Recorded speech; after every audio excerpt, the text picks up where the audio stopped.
जीव हमारी जाति है, मानव धर्म हमारा। हिंदू मुस्लिम सिख ईसाई धर्म नहीं कोई न्यारा।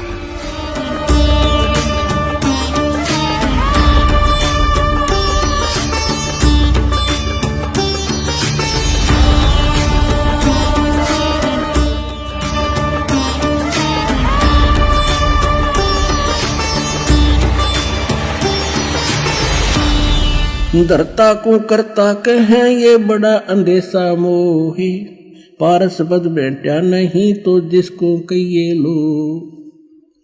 जब तक इस आत्मा को ये कंप्लीट कोर्स सतमंत्र अधिकारी से प्राप्त होकर जब मिलता है तो पारस का काम करता है। और जब तक जिसको ये मंत्र नहीं मिले हैं वो चाहे कितना शक्तिशाली दिखा, कितना दृढ़ दिखा, जब तक जैसे लोहे को पारस नहीं टच हुआ तो लोहा ही है वो। तो तुम नक्की से ये भगवान दिखे थे राम कृष्ण, इनको ये मंत्र प्राप्त ना होने से ये जीव के जीव ही थे, इनका मोक्ष नहीं। धरता को करता कहें ये बड़ा अंदेशा मोहे, पारस पद भेंटा नहीं जिसको कहिए लो। लोक अलोक दीप सब ये पूर्ण पद प्रकाश, धौल धरणी सब जावेंगे एक थिर रैसी आकाश। अब क्या बताते हैं, घट में शोक सिलसिला ये सूतक बड़ा अंधेरे, ये दम गिनती के दिए भाई फेर सके तो फेर। जैसे एक समय जब गरीबदास जी कथा समझाया करते थे किसी को, तो भक्त आकर कहते थे कि महाराज 100 टेंशन शरीर में दिन मन में रहती है, लड़की का विवाह करना है, वर्षा हुई नहीं, कुछ साधन हो नहीं रहा, बता कैसे भजन बनेगा। तो परमात्मा का दास जी कहा करते भक्ति करोगे तो सारे काम होंगे। कहने लगे जी देखेंगे भक्ति फिर बात बनेगी। अब कहने का भाव ये है कि तुलसीदास जी कहते हैं तुलसी पिछले पाप से हरि चर्चा ना भावे, और जैसे जबर के बेगते भाई भूख विदा हो जाए। किसी व्यक्ति को बुखार हो गया, वो मलेरिया, तो उसको रोटी जो प्रतिदिन खाया करता था स्वादिष्ट भोजन भी कड़वा लगा, जीभ पर नहीं रखा जाता।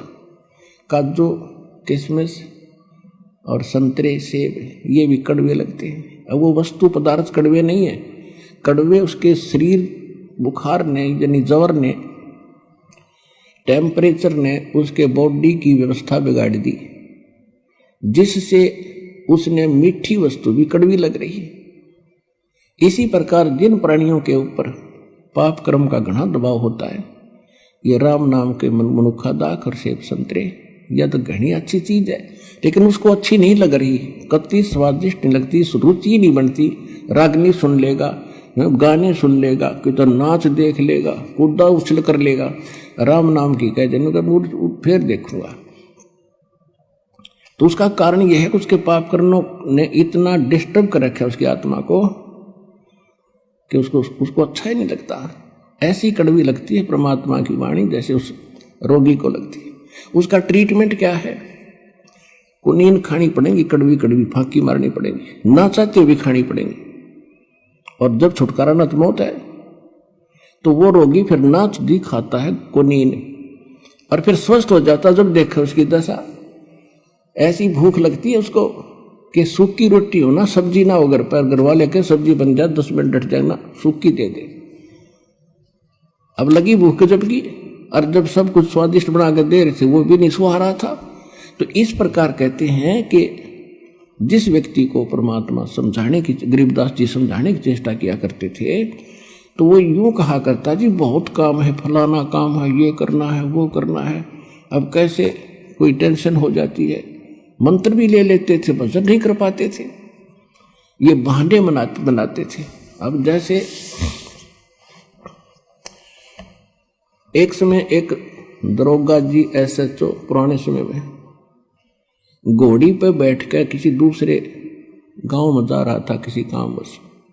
जून का महीना, हरियाणा क्षेत्र, उसमें रहट होते थे, कुआ बैलों से चलते थे, और एक पुली का बाल्टी बांध जोड़ दिया करते सैकड़ों, वो नीचे से कुएं से जल जाती थी और बाल्टी बाहर आकर के और नाली में वो खाली होती थी, खाली नीचे चली जाती, उसको रहट बोला करते।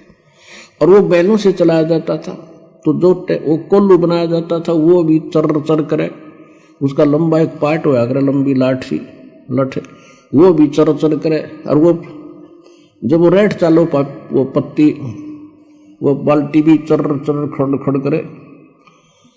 वो घोड़ी पर बैठा आ रहा था, दोनों को प्यास गजब की लग रही थी।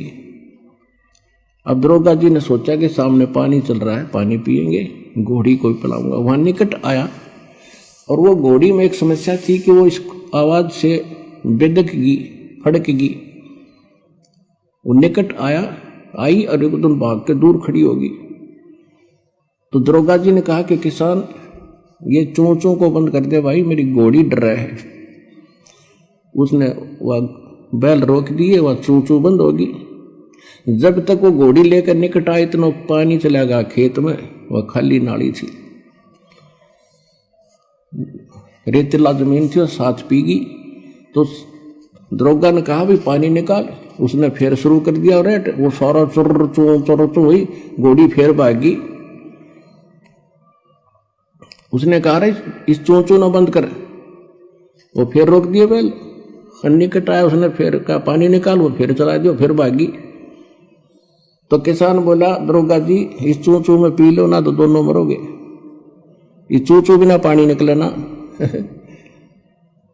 तो दोनों मरोगे ना। तो इसने अपनी प्या किसी तरह लठ लुठ मार गए।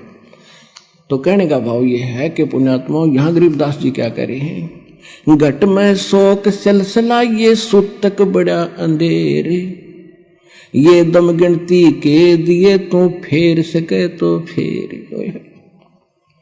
कहते तेरे शरीर में ये शोक सिलसिला ये होता सूतक सा हो रहा है, यानी रोज नया उपजा है, कोई न कोई समस्या तेरे जी ने यू काल रखेगा। और ये गिनती के सांस है भाई, इस चू चू में के में करा जाता हो तो इससे हम कर ले। गरीब घट में शोक सिलसिला ये सुतक बड़ा अंधेरे, ये दम गिनती के दिए तो फेर सके तो फेर।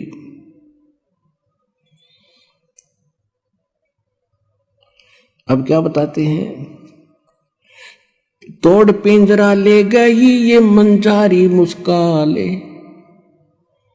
कहते बाका पर्दा महल का कोई न जाने भेवे, और बिन सतगुर क्यों पाई ये वो अटक रहा सुखदेव। तोड़ पिंजरा ले गई ये मंजारी मुस्काले, कृष्ण कन्हैया पर चली वो बाली झिमर की बाले। होय होय। अब क्या समझा रहे हैं कि जैसे भाई ये काल ऐसा जालिम है, जैसे चूहे को बिल्ली पकड़ ले जाती है अचानक, और वो भी मस्त होता है अपने परिवार में, और कहते इस काल ने तुम्हारे भगवान के ऊपर कृष्ण कन्हैया पर चली वो बाली झिमर की भाल, वो तीर मारा उसने, उसकी वो भी नहीं सोच रहा था, राजा था वो कौन सा मरना चाहा था, और उसकी मौत होगी। फिर क्या बताते हैं, बाके पर्दे हम गए भाई सतगुर के उपदेश, शिव ब्रह्मा विष्णु रटत हैं वह पार न पावे शेष। जहां मैं गया हूं वहां पर ना तेरा ब्रह्मा जा सकता, ना विष्णु ना शिव, और ये शेष नाग को भी तुम कहते हो बड़ा वजन करता है। देखो वजन उस सत्य मंत्र का हो तो बात बने। अब जैसे बबूल का बीज बो दिया किक्कर का, और बो दिया आम का, जान के किसी ने मिसगाइड कर दिया, बोला जिसने ना देखा था आम कि ये आम का बीज है, इसको बो, और सेवा की विधि सारी से सही बता दी, ऐसे रक्षा करना, जल डालते रहना, ये अंकुर होगा फिर बड़ा होगा, फल लगेंगे। अब जैसे ही सतनाम और सारनाम इस कंप्लीट कोर्स के अतिरिक्त जितने भी भगत श्रद्धालु जिस संतों पंथों में है, वो सभी मोक्ष और भगवान प्राप्ति के लिए प्रयत्नशील हैं और उनसे दीक्षा ले रखिए, तो सभी ने वो मोक्ष मार्ग का मंत्र दे बबूला लगेंगे। तो कहने का भाव ये है कि जहां सत मंत्र नहीं है वो बबूल बीज के और आम की आशा में अपना जीवन नाश करे। और वो आम का बीज सतलोक आश्रम बरवाला, जिला हिसार के अंदर।